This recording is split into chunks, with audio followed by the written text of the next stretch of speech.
Hello and a very warm welcome to Bharata First. You're watching Big Picture with me, Frank Razan Pereira. First, let me inform you about Bharata First Knowledge Center, an initiative that will help each one of you and transform the way you learn. You can go to our website, kc.bharatafirst.com, for more details. Ensure that you look at the FAQs. Most of your questions will be answered there. Register now and avail the limited period early bird discounts. Orientation is on June 30th at 8 p.m. and live classes start on July 1st at 7:15 p.m. Don't miss out. Register now and be there. In case you missed the live sessions, it's fine. It'll be recorded, so you can always access the recordings right through the course of 1 year. Now, since you're here, I would like to thank you for your continued support. For those of you who haven't already subscribed, please like the videos, subscribe, hit the bell icon, and then all notifications. You can subscribe to our newsletter as well to get some incisive content. The Bharata First team runs a daily Big Picture quiz. Please do participate by going through the description in Big Picture videos. Here are the UPI IDs for those of you who would like to come forward and contribute. A small contribution that you make will be a giant leap for us to keep bringing you this content. In case you have trouble with UPI IDs, you may use our payment link in the description below and follow the steps. All this information along with some must-see recommendations are in the description of the video. Please go through it. Now on to the discussion. Jammu and Kashmir Director General of Police Dilbag Singh on Sunday termed the twin explosions at the Air Force Base in Jammu Airport a terrorist attack. Two Indian Air Force personnel were injured in the explosions that took place around 1:40 a.m. within 6 minutes of each other. The first blast ripped off the roof of a single-story building at the high-security technical area of the airport manned by the IAF in Satwari area of the city. The second one was on the ground. The initial investigation has suggested that the drones came from across the border. Pakistan-based terror group Jaish-e-Mohammed may have been behind the attack. In this edition of Big Picture, we will analyze the first of its kind drone attack in Jammu. Joining me on the program today are Air Vice Marshal P.K. Srivastava, retired strategic expert, Major General S.B. Astana, retired defense and security expert, and S.P. Vaid, former DGP, Jammu and Kashmir. Thank you to all my guests for joining me on this edition of Big Picture. Mr. Vaid, I'd like to start the program with you first. I mean, how would you look at this attack? There are several, dimensions to it. It wasn't a big attack, but first of its kind and has several implications. Yes, it actually brings a paradigm shift in the concept of security of vital installations like airport and other important installations, particularly along the international border and LOC. See, we have been guarding our airports and other important installations on the ground, but with this first of its kind attack from the air, I think a new dimension has been introduced, and not that drones have not been used earlier. Drones have been used to airdrop, weapons and ammunition, but kind of that is, though it did not cause much damage, but it definitely raises our concern as far as securing such important vital installations like airport is concerned. Jammu Airport, I think, is one of the most important installation in Jammu region, and same here in Srinagar. I think Jammu Airport is one of the highly protected installation, but the kind of attack we witnessed yesterday was, I think, first of its kind, and it did raise our concern. The border from Jammu Airport is not very far. It's around 14-15 kilometers towards RS Pura, and the use of drones and airdropping explosive has been, though, seen for the first time. So it definitely brings a new dimension as far as securing our vital installations is concerned. Absolutely. I think that's a very important point, and I'd like to take that forward with you, General. This securing vital assets and vital installations and vital infrastructure as well. How important is it? Have you seen this new kind of a technique being used? How would you look at this entire issue from a security perspective? From security perspective, drones and use of drones and drone warfare.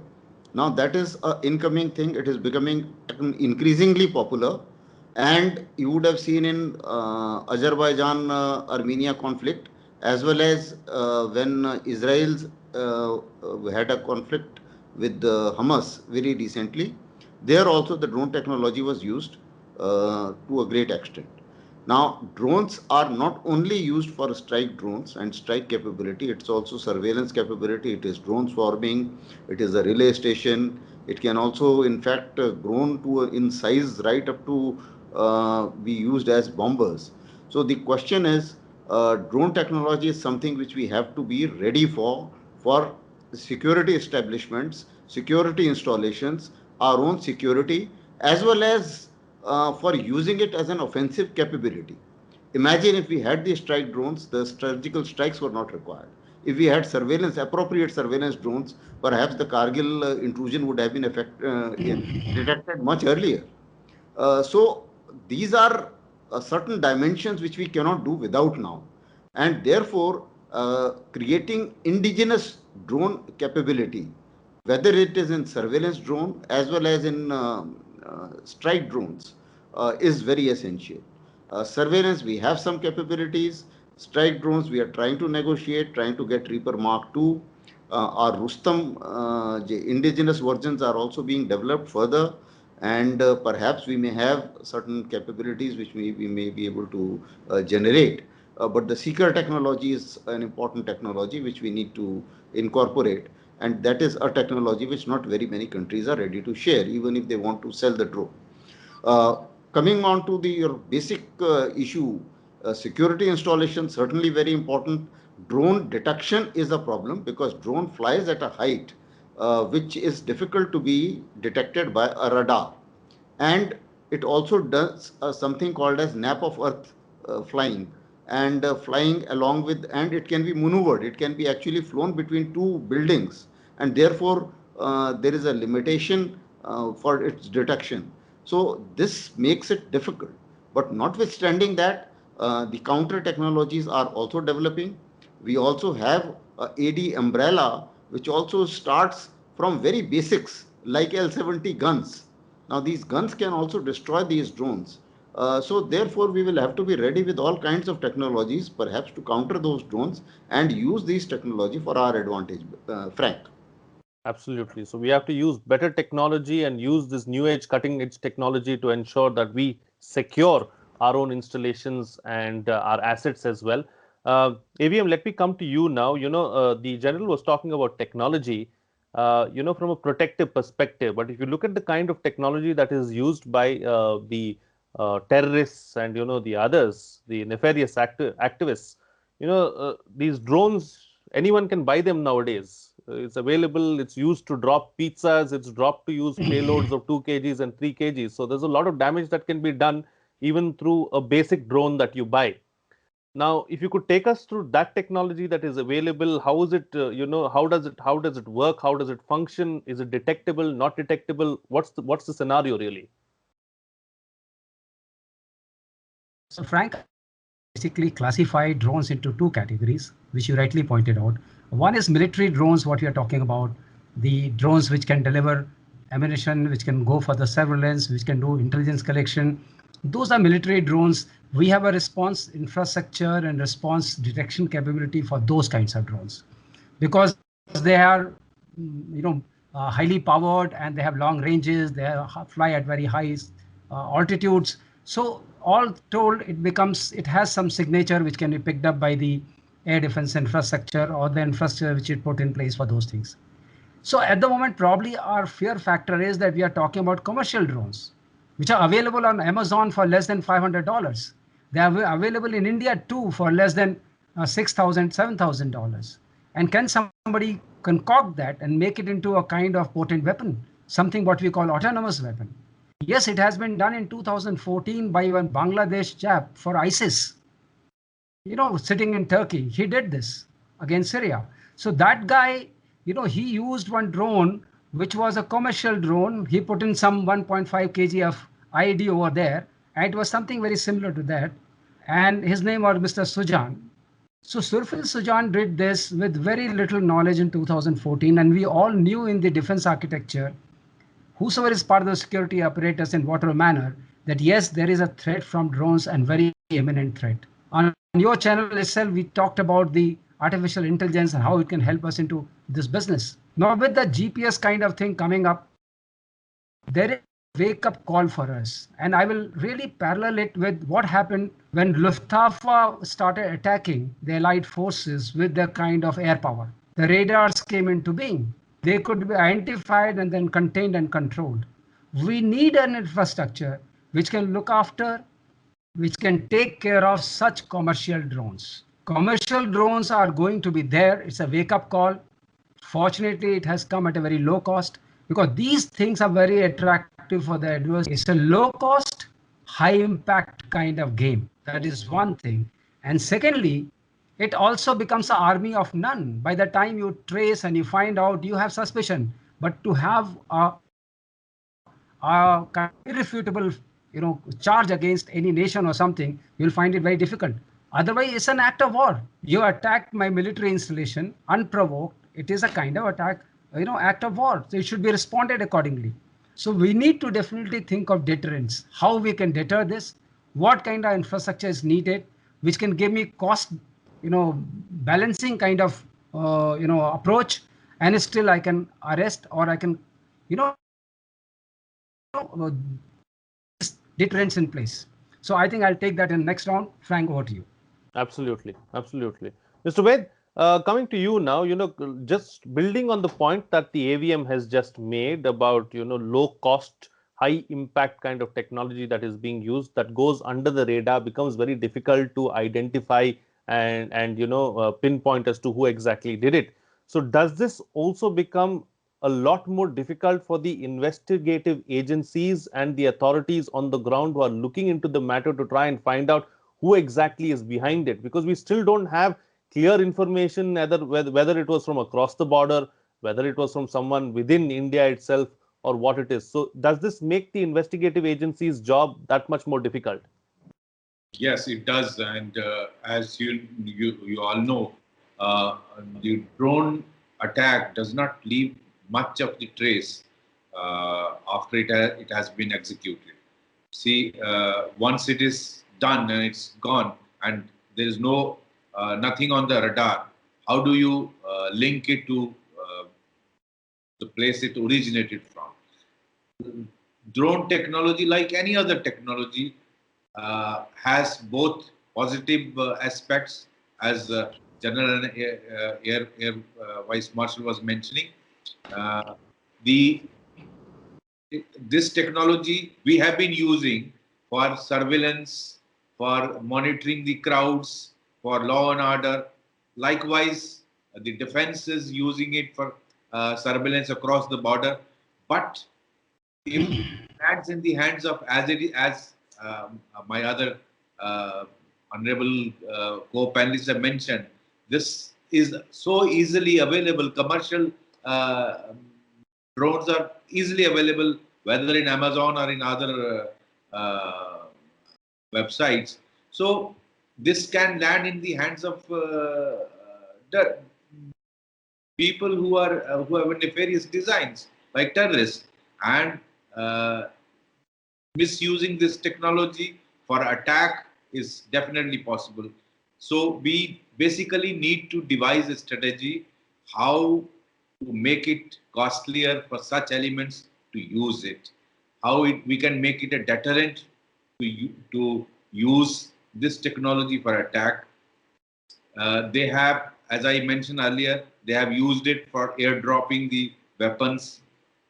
They can, like yesterday, they used it to airdrop IED, particularly when it is it's GPS guided. You can precisely hit the target, but it doesn't leave much of the trace for any investigation to find out. See, if it is executed from within, and some group has infiltrated. As I said, international border is not very far off, 14, 15 kilometers. Any group can come inside, reach near the airport, in the surrounding area, and execute the attack using it. Or the other possibility is, if you have a better version of drone, you have it technologically guided from across and have a precise attack. So that is also possible. The investigation would reveal what actually has been done. But definitely, the investigation is not that easy in such cases. Absolutely. General, coming back to you now, we've seen the Iron Dome of Israel being extremely successful, and we saw with all the missile attacks on Palestine, the entire world was standing in awe and looking at how this Iron Dome works. Do we need that kind of a system really? Because this is serious. I mean, if the terrorists can send maybe 50 drones or 30 drones like this across the border, low cost for them, can do a lot of damage. For all we know, this could have been a test run that they have carried out right now, and there could be something big. And Pakistan has a stated policy of making India bleed with 1,000 cuts. So this is something that we can't take, with very lightly. We have to be concerned about this, don't you think? Certainly, we need to improve our air defense systems and air defense umbrella, as we call it, because no air defense system is complete in itself. Even Iron Dome system is not 100% complete. So when we say AD umbrella, that means there are certain gaps between every weapon system of air defense which we have, and those gaps are covered by other weapon systems. So a mix of weapon systems makes a AD umbrella. So this AD umbrella is certainly important. Now, as far as the local drones are concerned, but they are becoming dangerous, as Air Marshal brought out. Now, what is happening today is that a commercial drone, a low-cost drone, coupled with AI, coupled with GPS, and coupled with other innovations, that becomes quite dangerous.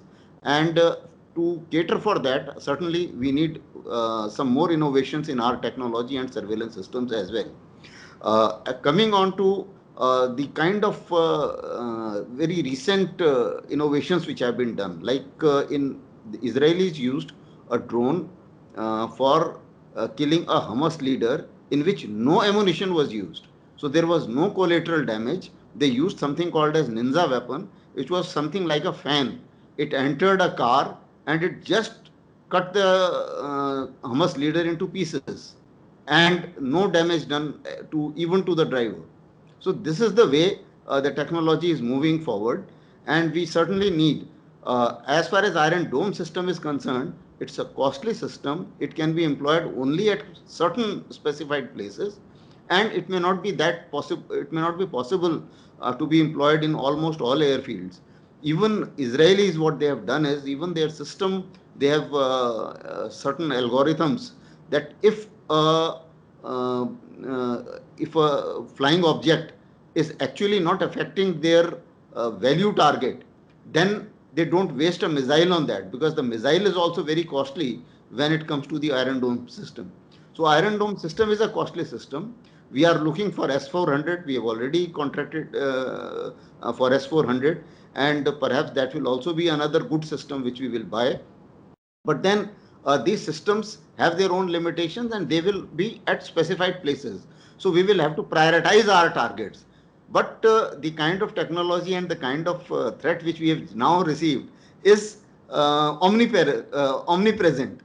So number of targets may still remain uncovered. But notwithstanding that, we certainly need to improve our air defense systems and surveillance systems and detection systems and counter-attack systems to be able to counter these drones and attack these drones itself. It can be drone surveilling, putting surveillance on drones. There is a high value, long endurance drones. Now what they do is they go much higher in the horizon, and then certain flying objects which are flying below that, they can put surveillance on that as well. So this is another field which we need to explore to be able to monitor these drones in the manner that is monitoring from the sky. So these are a few more technologies which are coming up. In fact, I've put up a long presentation on that. I have shared with you. I'm sure a lot more can come out of that. Absolutely. That's a whole discussion in itself, General. We'll leave it for another time because it's so much. Yes, there's so much to it. And we won't be doing justice by just, trying to dismiss it in a manner of 7 or 8 minutes. So, AVM, coming back to you now, we are talking about deterrence. So, let's talk about a full gamut of deterrence, really. And as far as, this low technology drones that have been used, the one in question which was used yesterday. Can it be countered only with technology, or is there another way of countering it? So, Frank, there are one thing is very certain, that when you have some technological innovation coming in, only the technological innovation really deter it. So there's no doubt about it that we need to use innovative technologies. The challenge for us is that if it's a low cost target, I cannot be expending the missiles which are so costly, which General has rightly brought out. So we need to find methods. So methods have been divided into two parts. If one part is soft kill, and second part is hard kill. So soft kill is something which can be employed for either a swarm kind of drone attack, or the drone attack in pairs or in some kind of small quartets and all that. But you need soft kill available to you all the time. So we need to build in our AD infrastructure to tackle to that. As has been rightly pointed out by General, the AD is always a layered kind of approach. It is a layered approach.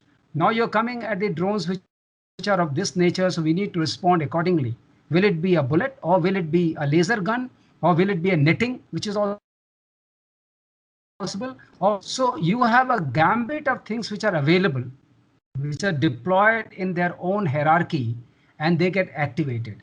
What is my basic take is that we need to put in a lot of work into this. A lot of work is being put in, but we need to put in a lot of work in algorithmic kind of study and bring in AI into this. If I tell you about two technologies which are now, almost matured, but they are luckily not in the hands of the rogue elements. One is FLA, which is fast, lightweight,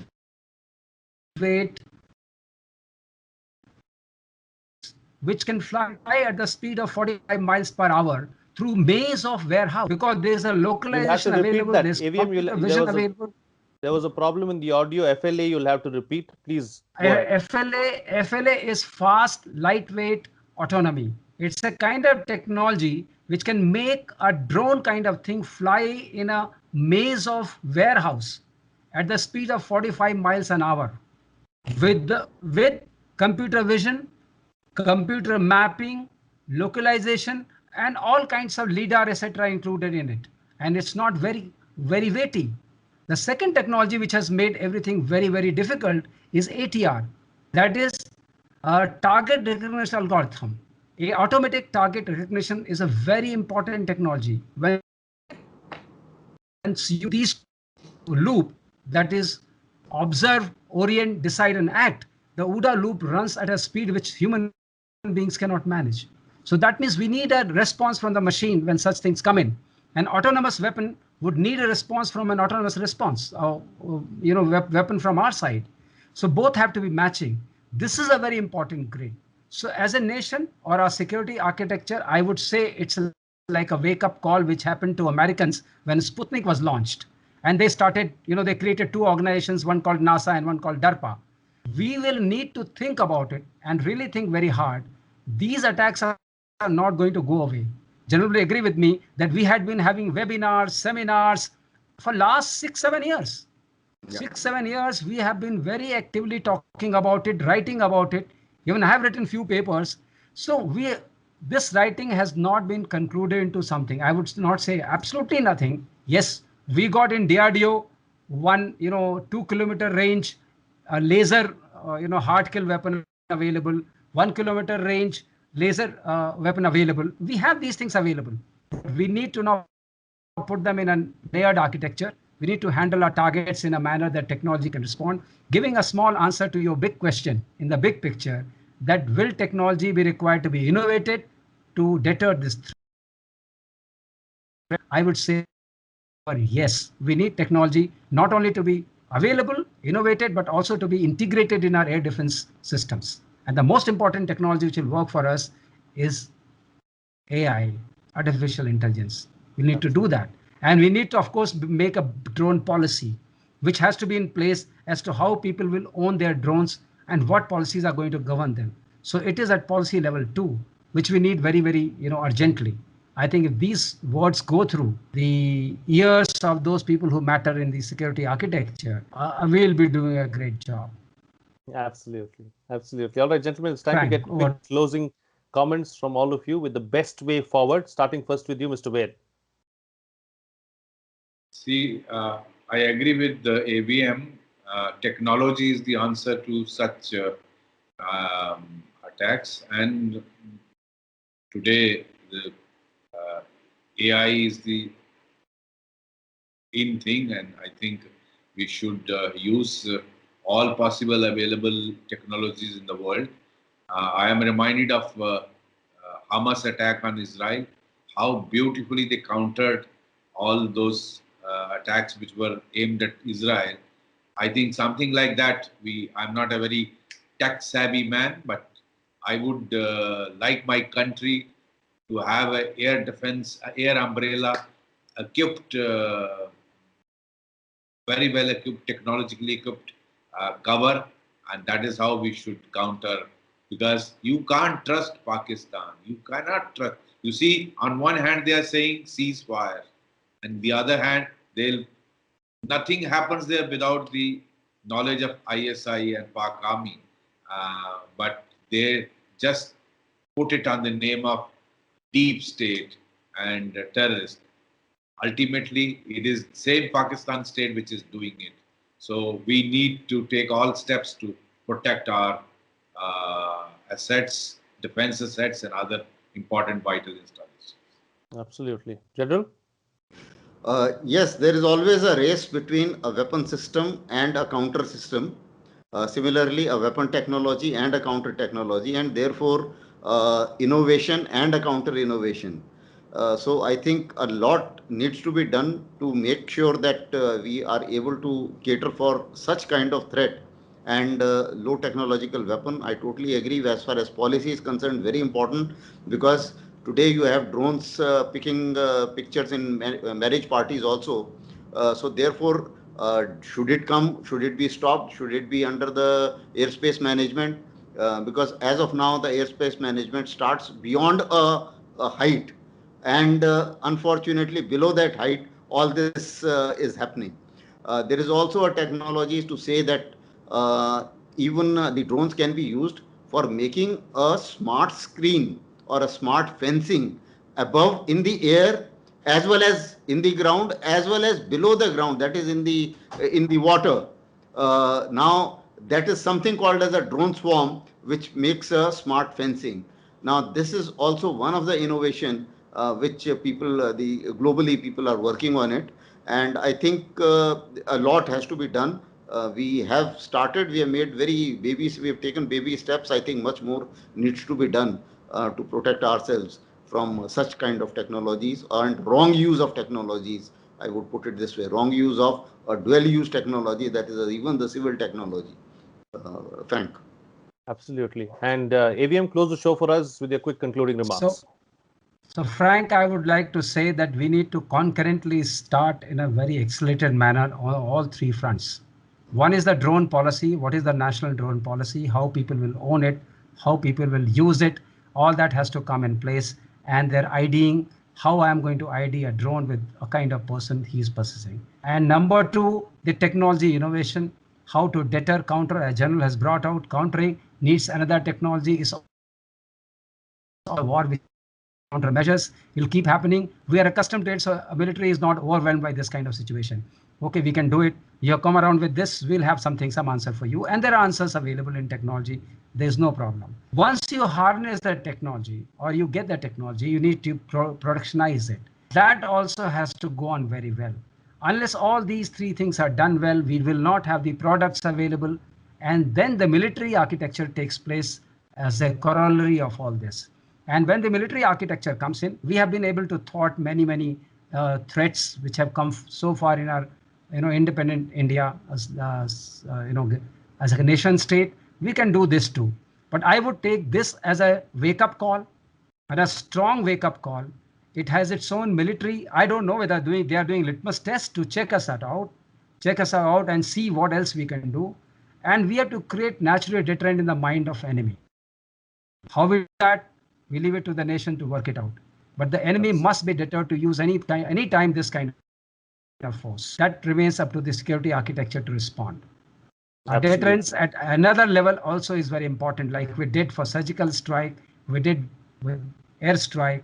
We need to do something about it. We can't be sitting just like that, be the sitting ducks. Very true, and very rightly said. Thank you, gentlemen, for joining me on the program and putting things into perspective for us. Well, what's coming out of this discussion is that the drone attack is a big wake-up call for us. It may have been carried out as a test run, and there could be more to follow. These kind of low-cost methods are a cause for serious concern.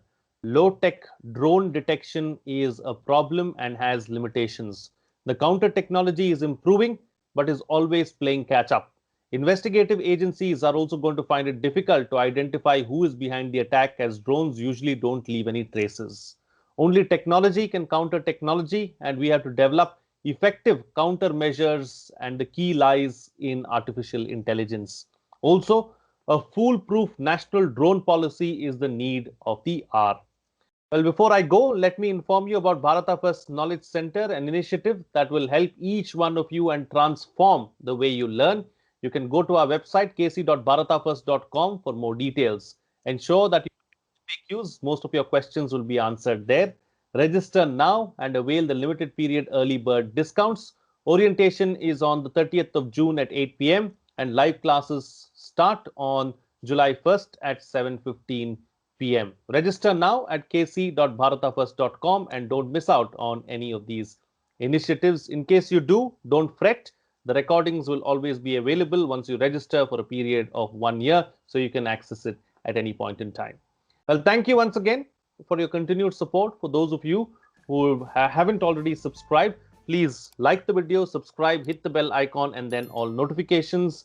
You can subscribe to our newsletter to get some incisive content as well. The Bharata First team runs a daily Big Picture quiz. Please do participate by going through the description in Big Picture videos. Here are the UPI IDs for those of you who would like to come forward and contribute. A small contribution that you make will be a giant leap for us to keep bringing you this content. In case you have trouble with the UPI IDs, you may use our payment link in the description below and follow the steps. All this information along with some must-see recommendations are in the description of the video. Please go through it. That's it from me. See you again next time.